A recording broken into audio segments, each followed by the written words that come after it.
Señor, no hay palabras que puedan describir tu grandeza y tu infinito amor.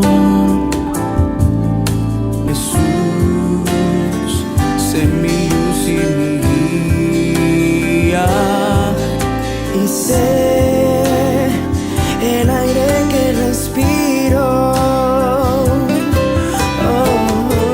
Muy buenos días, amados hermanos. El día de hoy estamos miércoles 28 de marzo y tenemos la lectura de nuestro devocional, dando gracias a Dios por la vida de cada uno de ustedes, de sus familias, y vamos a pedir en esta mañana la dirección de nuestro Dios. Oremos. Te alabamos, Señor, y te damos gracias por este tiempo, gracias por tu palabra, porque cada día nos instruyes, Señor, y nos muestras, Dios, tanta bondad y tanta misericordia para con cada uno de nosotros. Te pedimos que ministres nuestros corazones, Señor, en el nombre de tu amado Hijo Jesús. Amén. Amén. Y el día de hoy vamos a dar lectura al devocional que está en el libro de Números, capítulo 5, versos del 1 al 10. Voy a dar lectura en la versión Reina Valera del 60.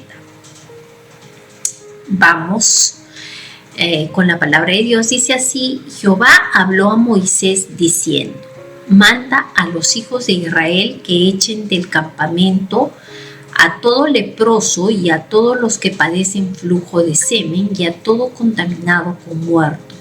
Así a hombres como a mujeres echaréis fuera del campamento. Los echaréis para que no contaminen el campamento de aquellos entre los cuales yo habito. Y lo hicieron así los hijos de Israel, y los echaron fuera del campamento, como Jehová dijo a Moisés. Así lo hicieron los hijos de Israel. Además, habló Jehová a Moisés diciendo: di a los hijos de Israel: el hombre o la mujer que cometiere alguno de todos los pecados con que los hombres prevarican contra Jehová y delinquen, aquella persona confesará el pecado que cometió y compensará enteramente el daño, y añadirá sobre ello la quinta parte y lo dará a aquel contra quien pecó. Y si aquel hombre no tuviere pariente al cual sea resarcido el daño, se dará la indemnización del agravio a Jehová, entregándola al sacerdote, además del carnero de las expiaciones, con el cual hará expiación por él. Toda ofrenda de todas las cosas santas que los hijos de Israel presentaren al sacerdote, suya será, y lo santificado de cualquiera será suyo. Asimismo, lo que cualquiera diere al sacerdote será suyo. Aquí nosotros podemos ver que en algunos versículos anteriores y en capítulos anteriores nos hablaba acerca de la organización del campamento israelita, ¿no? Y habían asignación de funciones a las tribus y especialmente a los levitas, ¿no? Que ejercían un servicio en el tabernáculo, ¿no? Y aquí en la palabra de Dios nosotros vemos que Dios les estaba demandando pureza, santidad que debía existir en la comunidad de Dios, ¿no? Y si nosotros vamos al contexto donde se desarrolla esta palabra, es cuando Israel estaba en el desierto camino a la tierra prometida. Entonces aquí el campamento debía reflejar la pureza de Dios, ¿no? Y aquí menciona muchas enfermedades, habla sobre impurezas que habían o ciertas prácticas que ellos estaban realizando y que no eran del agrado de Dios, ¿no? Entonces Dios es celoso, no comparte su gloria con nadie y les da instrucciones para que ellos puedan tomar en cuenta, ¿no? Porque la impureza no solamente era física, ¿no? Sino la impureza también tenía un impacto en la vida de esa comunidad, ¿no? De estas personas que estaban en los campamentos. O sea, ¿qué simbolizaba esta impureza, ¿no? Una separación entre Dios y las personas que estaban ahí. Entonces, es por eso que Dios enfatiza bastante de que se debía expulsar todo acto de pecado o toda enfermedad. Y es por eso que envía a los hijos de Israel. Vemos en el verso 2 que dice: envía a los hijos de Israel que echen del campamento a todo el leproso. ¿Por qué? Porque el leproso podía contagiar a otros y se podía dañar todo el campamento y todas las personas podían morir. Es por eso que tenían que apartar a este tipo de personas hacia otro lado. Pero nosotros también vemos, si vamos a la referencia de los evangelios, ¿no? En Mateo capítulo 8, versos 2 y 3, ¿no? Dice: y he aquí vino un leproso y se postró ante él, y al instante su lepra desapareció, ¿no? Nosotros podemos ver que eso se le había mandado en el Antiguo Testamento, ¿no? Pero en el Nuevo Testamento Jesús recibía a los leprosos y Jesús los sanaba y hacía milagros en ellos, ¿no? Y es por eso cuando nosotros podemos ver la referencia en el libro de Números y ver la referencia en los evangelios, como el Señor Jesús también era todopoderoso y podía él hacer muchos milagros con las personas que venían a él enfermas, ¿no? Y que buscaban esa sanidad. Luego, cuando vemos también en el número 5, 6, dice: cuando un hombre o una mujer cometa cualquiera de todos los pecados, ¿no? Y dice también que en Lucas 19:8, he aquí, el Señor, la mitad de mis bienes doy a los pobres, y si en algo he defraudado a alguien, se lo devuelvo por cuadruplicado, ¿no? Nosotros también aquí vemos en el libro de Números que se debía restituir cuando había un agravio. Entonces, la orden del Señor era que den la quinta parte, ¿no? Y que se restituye el daño. ¿Por qué? Porque era justo, era un acto de justicia, ¿no? Y cuando nosotros vamos al Evangelio, ¿no? Y cuando nosotros vemos que Jesús va al encuentro de cobradores de impuestos, va al encuentro de muchísimas personas que se habían portado mal, así una de ellas como Zaqueo, ¿no? Que había robado de una u otra manera a muchísima gente. Cuando llega el Señor a su vida, ¿qué es lo que sucede, no? Se arrepiente y a los que había defraudado les devuelve lo que había robado de ellos, ¿no?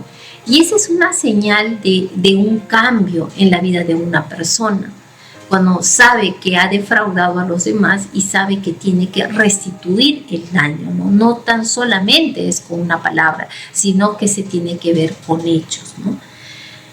Y aquí en Números, capítulo 5, verso 7 también dice: confesará su pecado que cometió.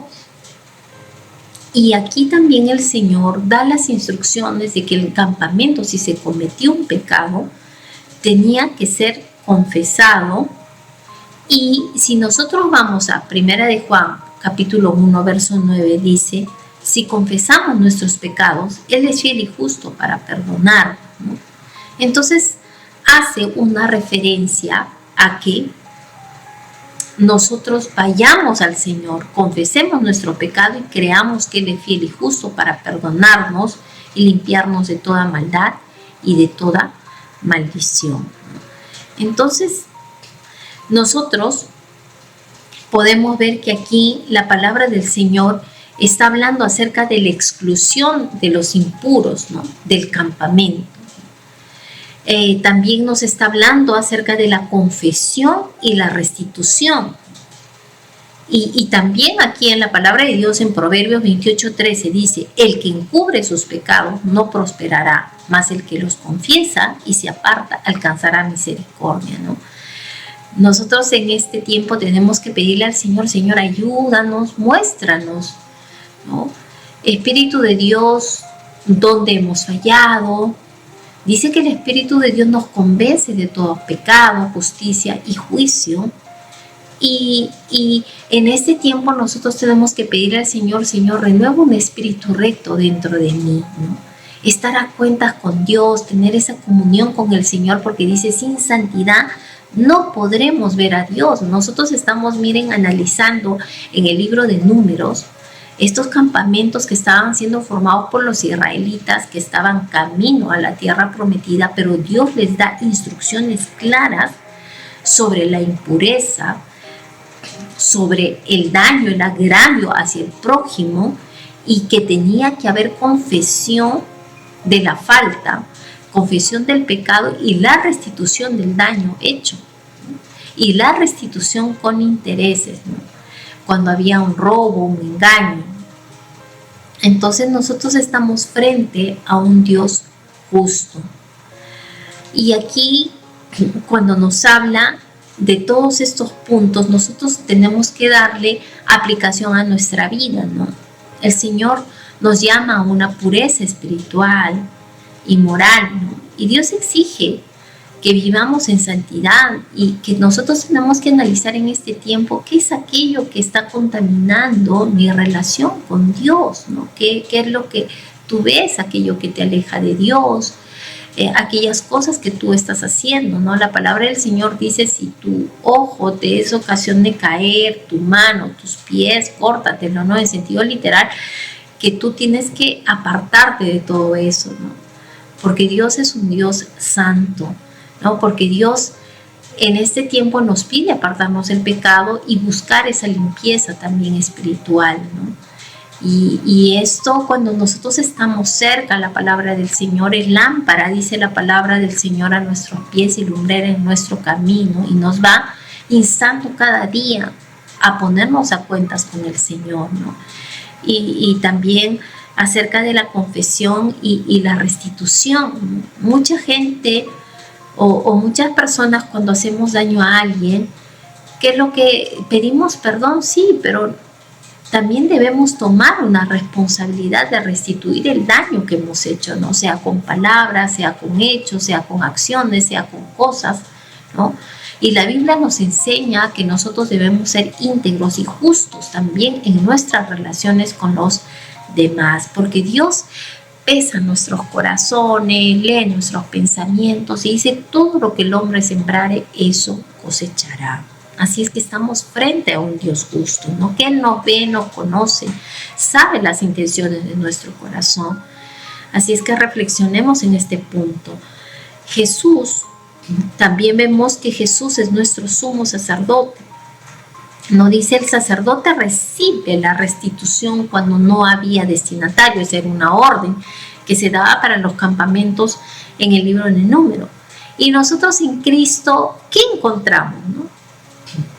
Que Él es nuestro sumo sacerdote, que Él es nuestro mediador ante Dios, y a Él nosotros venimos, entregamos nuestras vidas, nuestros corazones a nuestro Señor Jesús, que es nuestro sumo sacerdote, que Él también es nuestro Señor, nuestro Salvador, que nos limpió de toda impureza, murió en la cruz por nosotros, ¿no? Borró todas nuestras rebeliones, por sus llagas hemos sido sanados. Él nos perdonó, nos limpió, nos salvó, y ahora somos coherederos en Cristo de todas las promesas del Señor, ¿no? ¿Cuántos podemos decir que Jesús es nuestro sumo sacerdote y es nuestro Salvador, y que abogado tenemos para con el Padre, que es nuestro Señor Jesucristo, ¿no? ¿Cuánto amamos a Jesús? ¿Cuánto amamos a Jesús? Y debemos amarle con toda nuestra mente, nuestro corazón y con todas nuestras fuerzas, porque Él lo dio todo por nosotros en la cruz del Calvario, ¿no?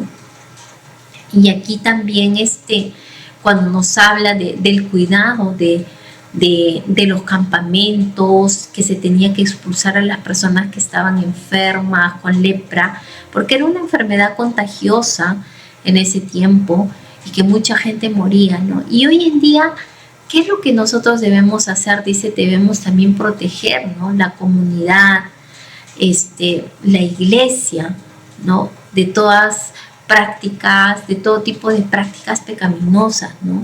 Y yo creo que cada día, cuando nosotros leemos la palabra de Dios, en nuestras iglesias se predica la palabra de Dios, la sana doctrina, y nosotros vemos cómo esta palabra confronta nuestras vidas y nos ayuda a cumplir la voluntad de Dios, a ser obedientes a los mandatos de Dios.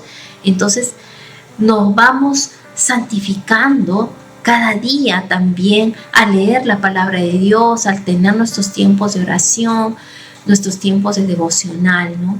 Y yo sé que el Señor nos anhela celosamente, porque el Señor no comparte su gloria con nadie. Ya lo que el Señor también nos dice: sed santos como yo soy santo, ¿no? Y Él nos insta a la santidad, ¿no?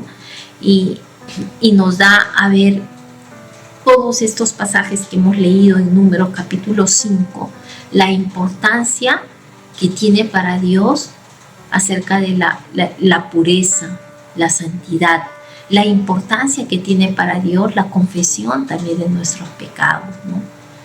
Si hemos fallado a Dios, pidamos perdón al Señor, y si de repente no reconocemos en qué hemos fallado, pidámosle, amados hermanos, al Espíritu Santo que nos convenza en qué hemos fallado a Dios, por qué estamos fríos espiritualmente, por qué no sentimos la presencia de Dios en nuestras vidas, por qué no queremos de repente ir a la iglesia, por qué no queremos leer la palabra del Señor. Hay un enfriamiento, hay un agotamiento espiritual. Entonces algo está pasando.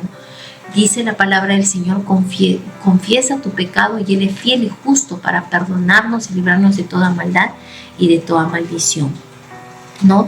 Y también nos habla acerca de la justicia, acerca del amor, la restauración con nuestros hermanos, con las personas que de repente hemos dañado en nuestro trabajo, en la iglesia, en nuestro centro de estudios, ¿no? El Señor está mirando nuestras vidas y Él no nos va a dejar tranquilos hasta que nosotros podamos andar correctamente y hacer la voluntad de Dios en todo tiempo y en todo lugar. Damos gracias a Dios y vamos a orar. Te alabamos, Señor, te damos gracias por este tiempo. Nos humillamos, Señor, delante de ti, Dios, para pedirte perdón por cada uno de nuestros pecados, Señor. Confesamos todos nuestros pecados delante de ti, porque tú eres fiel y justo para perdonarnos y librarnos de toda maldad y de toda maldición, Señor. Queremos cada día renovar nuestra mente, no conformarnos, Señor, a este siglo. Queremos conocer tu voluntad buena, agradable y perfecta, y queremos caminar, Señor, en santidad. Tú has comenzado la buena obra en nosotros, la seguirás perfeccionando hasta el día de Jesucristo. Ayúdanos, Señor, ayúdanos, Espíritu de Dios, muéstranos en qué hemos fallado, por qué nos hemos enfriado espiritualmente, y ayúdanos a volver a tener esa comunión plena con nuestro Padre y a ser santos como nuestro Padre es santo. Gracias te damos, Señor, gracias te damos, Jesús, por morir por nuestros pecados en la cruz del Calvario, por llevar toda nuestra impureza, nuestro pecado, nuestras rebeliones. Por tus llagas hemos sido sanados, Señor. Y Señor, si en este tiempo también estamos sufriendo alguna enfermedad, estamos pasando alguna situación muy difícil, echamos nuestra carga delante de ti, Jesús, porque tú tienes cuidado de nosotros. Ayúdanos. Y sabemos, Señor, que tú en este tiempo traes sanidad y medicina. Tú nos fortaleces, renueva nuestras fuerzas, Señor, y nos das una vida de fe y de esperanza. Gracias, Jesús, porque tú has venido a buscar y a salvar lo que se había perdido y a darnos vida y vida en abundancia. Te amamos, Señor, y te pedimos que tú bendigas este día y que tú bendigas cada una de nuestras familias, bendigas a cada uno de los oyentes. En el nombre de tu amado Jesús, amén. Dios los bendiga, amados hermanos. Señor, no hay palabras que puedan describir tu grandeza y tu infinito amor, Jesús.